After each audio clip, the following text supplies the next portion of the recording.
오늘 우리에게 주신 하나님의 말씀은 열왕기하 8장 20절에서 24절입니다.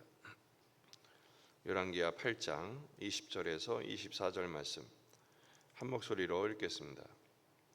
여호람 때에 에돔이 유다의 손에서 배반하여 자기 위에 왕을 세운 거로 여호람이 모든 병거를 거느리고 사일로 갔더니 밤에 일어나 자기를 에워싼 에돔 사람과 그 병거의 장관들을 치니 이에 백성이 도망하여 각각 그들의 장막들로 돌아갔더라. 이와 같이 에돔이 유다의 수하에서 배반하였더니 오늘까지 그러하였으며 그때 림나도 배반하였더라. 여호람의 남은 사적과 그가 행한 모든 일은 유다 왕 역대 지략에 기록되지 아니하였느냐.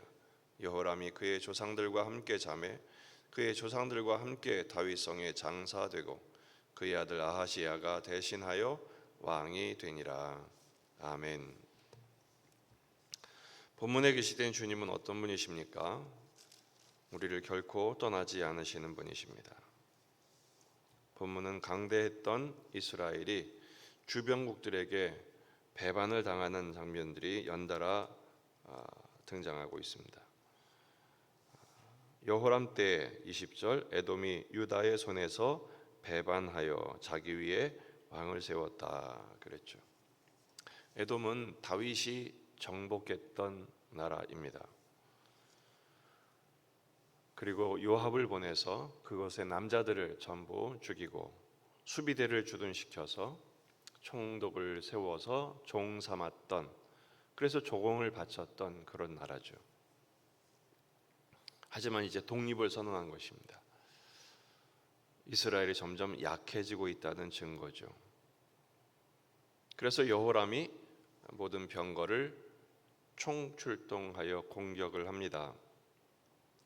하지만 간신히 에돔의 포위를 당한 상태에서 간신히 포위망을 뚫고 도주하는 그런 상황이 되고 말았죠. 21절 여호람이 모든 병거를 거느리고 사일로 갔더니 침공한 것이죠. 밤에 일어나 자기를 에워싼 에돔 사람과 어느덧 공격은 했는데 포위를 당하고 말았어요. 간신히 자기를 에워싼 에돔 사람과 그 병거의 장관들을 치니 이에 백성이 도망하여 각각 그들의 장막들로 돌아갔더라. 문장은 이긴 것 같지만 포위를 뚫고 나와서 간신히 살았다. 그리고 백성들은 자기 장막으로 돌아갔다. 그런 이야기입니다. 그리고 연달아 림나도 배반을 합니다. 림나는 여호수아가 오래전에 정복한 이스라엘의 자기 땅처럼 여겼던 그곳입니다. 덩달아 림나도 배반을 선언하고 독립한 것이죠. 유다가 점점 약해지게 됩니다. 그 이유가 뭘까요? 여호람이 정치를 못해서일까? 그런 얘기가 아니고 영적인데 그 원인이 있다는 것입니다. 역대하 21장 10절에서는 그 원인을 이렇게 소개합니다. 이와 같이 에돔이 배반하여 유다의 지배하에서 벗어났더니 오늘까지 그러하였으며 그때 림나도 배반하여 여호람의 지배하에서 벗어났으니 이는 그가 그의 조상들의 하나님 여호와를 버렸음이더라. 역대기 사가의 해석은 여호람이 하나님을 버린 결과 그의 지배를 받았던 나라들도 이스라엘을 여호람을 버리게 되었다라는 것입니다. 여호와를 버렸다는 말은 하나님을 떠나서 두 번 다시 하나님을 찾지 않은 것이죠. 뭘 믿고 이랬을까? 자기 힘을 믿은 것입니다. 여호람은 누구랑 결혼했죠? 아합의 딸 아달랴와 결혼을 했습니다. 그러니까 유다가 북이스라엘과 손을 잡고 동맹을 맺었으니 이제 우리 힘으로, 그리고 아달랴가 가져온 바알과 아세라 그 우상을 의지하여 이 모든 문제를 해결하려 했던 것이죠. 하나님을 떠나면 하나님도 떠나십니다. 하나님을 버리면 하나님도 버리십니다. 열왕기상 11장 9절 솔로몬이 마음을 돌려 이스라엘의 하나님 여호와를 떠남으로 솔로몬도 하나님을 떠났어요. 그러자 여호와께서 그에게 진노하시니라. 그때부터 나라가 둘로 나뉘게 되는 것입니다. 그때부터 대적들이 솔로몬에게도, 그 강력했던 이스라엘, 그 솔로몬 치하에 있었던 각 곳에서 독립전쟁이 일어나고 대적자들이 나타나게 됩니다. 예수님을 배반한 가룟 유다를 보십시오. 가룟 유다가 은 30에 예수님을 팔아버리죠. 왜냐하면 자기 뜻과 맞지 않았거든요. 자기가 생각한 메시아의 모습과 달랐어요. 자기가 생각한 나라의 회복이 아니었어요. 그래서 팔아버립니다. 결국 가룟 유다도 배신을 당하죠. 나중에 뉘우쳐서 대제사장들을 찾아갑니다. 이거 물으자. 내가 잘못했다. 그러나 대제사장들이 그 동맹을 쉽게 여기죠. 네 몫이니까 네가 책임져라. 우리랑 무슨 상관이냐? 네가 당해라. 여러분, 믿고 의지할 때가 따로 있습니다. 사람은 믿음의 대상이 아닙니다. 하나님만 믿음과 신뢰의 대상이죠. 사람은 동역하고 그저 섬기고 베푸는 대상으로만 생각해야 합니다. 인생을 살다 보면 자기를 위해서 그리고 순간을 위해서 하나님을 떠나는 경우가 종종 있습니다. 순간의 이익을 위해서, 계산을 위해서 돈이나 그리고 일의 성취나 그리고 위기의 모면이나 그리고 심지어는 사람들, 자식들을 위해서, 자기 자신을 위해서, 누군가를 위해서 하나님을 떠나는 경우가 있어요. 그런데요, 그것 때문에 하나님을 떠났다면 그것 때문에 반드시 배반을 당하게 됩니다. 그게 세상의 이치입니다. 여러분, 자녀를 달라고 기도해서 간절히 기도해 자녀를 얻게 되는 경우가 있습니다. 근데 자녀를 키우다 보면 정신이 없죠. 또 자녀 키우는 재미가 매우 큽니다. 그러다 보면 하나님을 떠난 경우가 있습니다.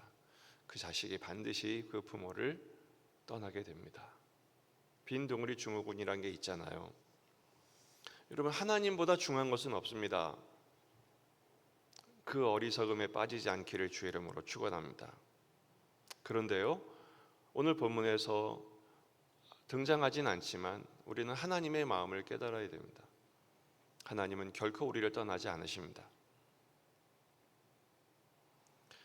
신명기 31장 6절 말씀, 너희는 강하고 담대하라. 두려워하지 말라. 그들 앞에서 떨지 말라. 이는 내 하나님 여호와 그가 너와 함께 가시며 결코 너를 떠나지 아니하시며 버리지 아니하실 것임이라.